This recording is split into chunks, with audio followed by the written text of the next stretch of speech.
يا هلا والله وميت مرحبا، شلونكن حبايب؟ شو الأخبار؟ طمني عنكن، إن شاء الله بخير. كل عام وأنتم بألف خير يا رب. ينعاد علينا وعليكم السالمين والغانمين بإذن رب العالمين. عيدية متأخرة صحيح، بس جايتكن فيديو كثير حلو ومليان لحظات حلوة وأشياء إن شاء الله رح تعجبكن بإذن رب العالمين. طبعا بعد ما نزلت لكم الفيديو الماضي قمت تعزلت البيت تعزيلة العيد، يعني تعزيلة مرتبة مشان ثاني يوم استقبل العيد على نظافة. أني بالنسبة إلي جزء كبير كثير من العيد هي التعزيلة يعني. فبعد ما خلصت نمت كثير متأخرة، ما جهزت شي. ثاني يوم الصبح طلع أبو أسامة على صلاة العيد، وقمت أني جهزت هيش طاولة العيد مشان بس يجوا لعنا ضيوف يكون كل شي جاهز واستقبلهم على رواق. طبعا أول يوم العيد قضيناه كله معايدات، الحمد لله فضل من رب العالمين. اجوا عنا كثير ضيوف وكثير رفقات إلنا وقرايبينا، ونحن كمان نفس الشي رحنا عليهم وعايدناهم.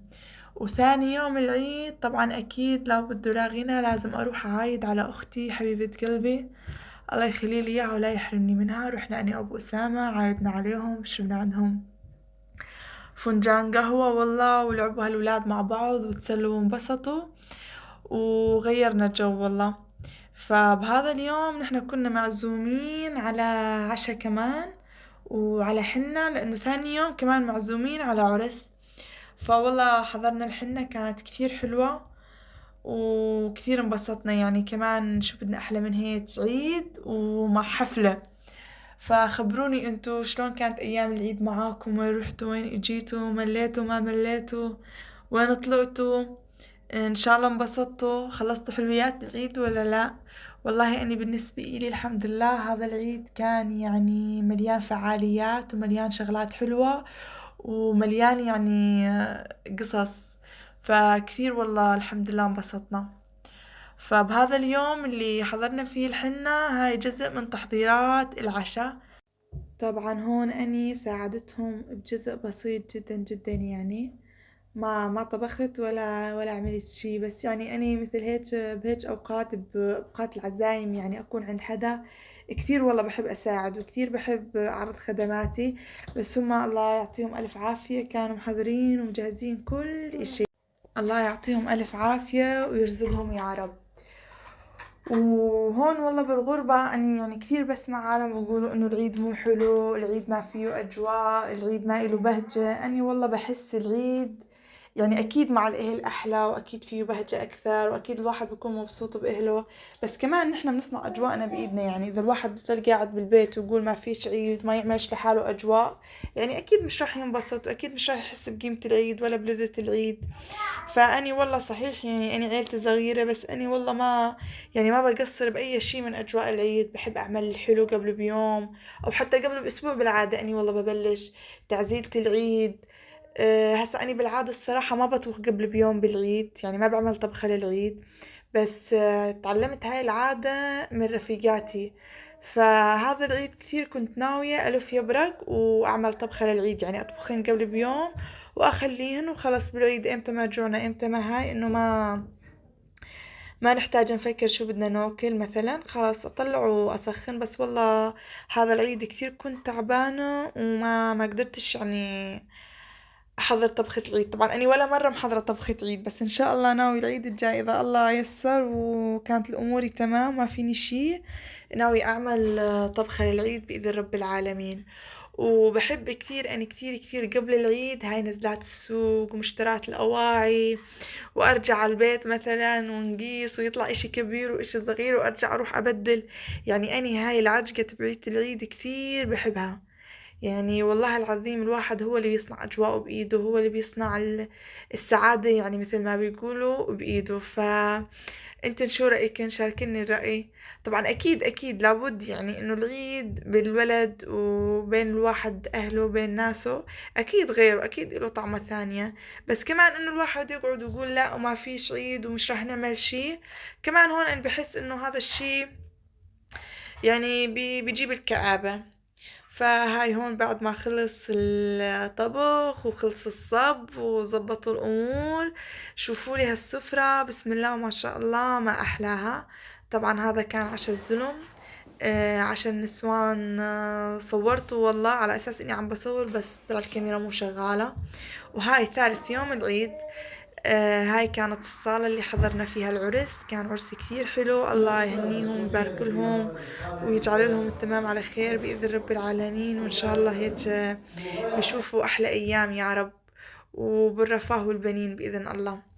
وهون هاي كان رابع يوم، يعني بعد ما خلص العيد بيوم، فإلي صديقة الله رزقها بمولود جديد، الحمد لله رب العالمين. حبيت أفرحها وأزين لها زينة المولود الجديد. فأني كنت موصية على أغراض من فترة، على بوالين وورود هيك قصص يعني. فبعد ما ولدت وقربت تطلع من المشفى قلت لا خلص صار وقتها. فوالله حضرت البوالين وحضرت هذول البوكسات وجهزتهن واخدتهن من عندها على البيت وحطيت لها اياهن. طبعا هي الخطة كانت اني اخذ البوالين وكل اشي واروح اضبط ببيتها، بس حسبتها اذا بدي اروح واعمل الزينة عندها بالبيت رح يكون في مشكلة انه ابني اسامة واولادها الصغار، وحسيت رح يصير لبكة يعني انه بين ما انفخ البوالين وبين ما اضبط. فسألت ابو اسامة قلت له اذا عملت هون ستاند البوالين وظبطته بتقدر تاخذ لي اياه انت بالسيارة بدون ما ينتزع او ما يصيبه شي؟ قال لي ايوه والله يعني بحاول اظبط لك وخلص اخذه انه عالجاهز، لانه ما حبيتش اروح يعني، وهاي القصة بتعجق البيت ونعجق لها بيتها للمخلوقة. فظبطت هون الامور والله وجهزت الستاند على 24، وكنت مشترية هاي الإطار. أني الصراحة لما وصيت عليه من النت كنت شايفة شكله أحلى من هيك، وكان شكله غير يعني. سبحان الله أحيانا شغلات النت والله الواحد بينخدع فيها. يعني صار فيني مثل هذول العالم اللي بيشتروا بوصوا على السجادة كبيرة بتطلع وين كنت سجادة كثير صغيرة.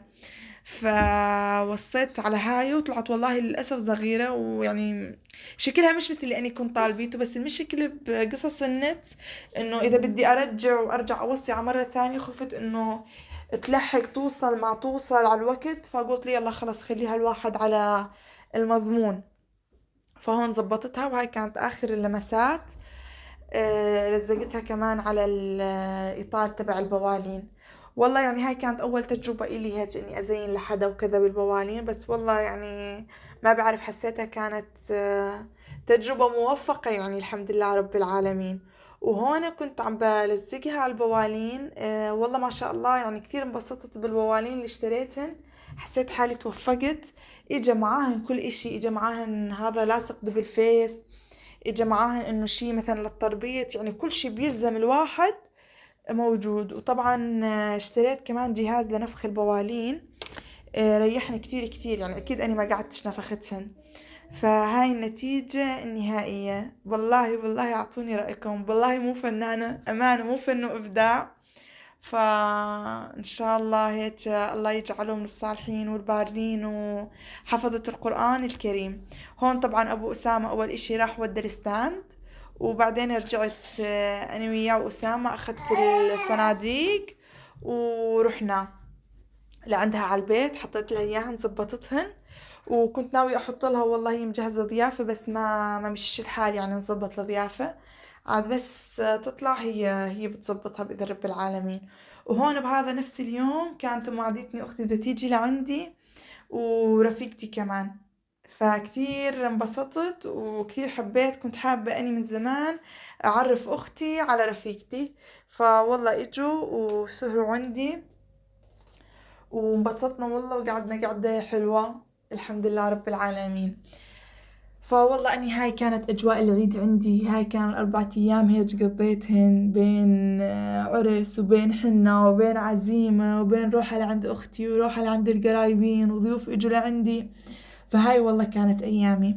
فبتمنى منكن اذا وصلت لهون اكيد اكيد حبيتوا الفيديو تدعموني بلايك وتشتركوا بالقناة وتفعلوا زر الجرس لحتى يوصلكم كل شي جديد اني بنزله باذن رب العالمين. طبعا باقي هذا الأسبوع كمان راح أقضيه إن شاء الله يعني هيك كمان معايدات بإذن رب العالمين وبس والله. طبعا بهذا اليوم وقت ما بدهم يجوا ضيوفي أنا كنت طالعة من البيت، كنت رايحة مودي الزينة لعند رفيقتي، فماني محضرة أموري للضيافة يعني ماني مجهزيتها، هي موجودة بس ماني مغسلة الفواكه، ماني حاطة الموالح.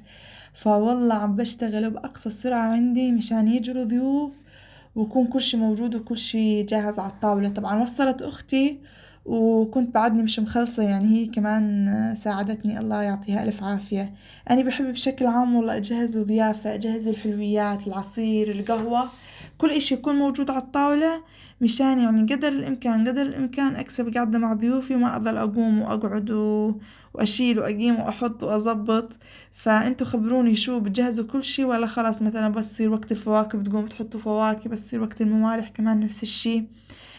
أني والله بحس هيك أسهل وأريح يعني، وخلاص الواحد بيكسب القعدة ما يضل قايم قاعد على المطبخ. وبالعادة أني كمان بحب التجهيز لسه قبل بوقت، بس سبحان الله العيد هيك إله عجقة. الله يعيدوا علينا بالخير والصحة والسلام بإذن رب العالمين. يعني هسا قريبا إن شاء الله هيك شهرين زمان ببلغنا رب العالمين عيد الأضحى المبارك، وإن شاء الله العيد الجاي بكون أني وياكم والجميع بإذن رب العالمين صحبة على جبل عرفات. فخلص الفيديو لليوم، شكرا لكم على المتابعة، وإن شاء الله استنوا فيديو جديد أحلى ومليان قصص حلوة بإذن رب العالمين. اكتبوا لي بالتعليقات شو حبيتوا أكثر شي بالفيديو وشو حابين تشوفوا الفيديو الجاي. يلا مع السلامة.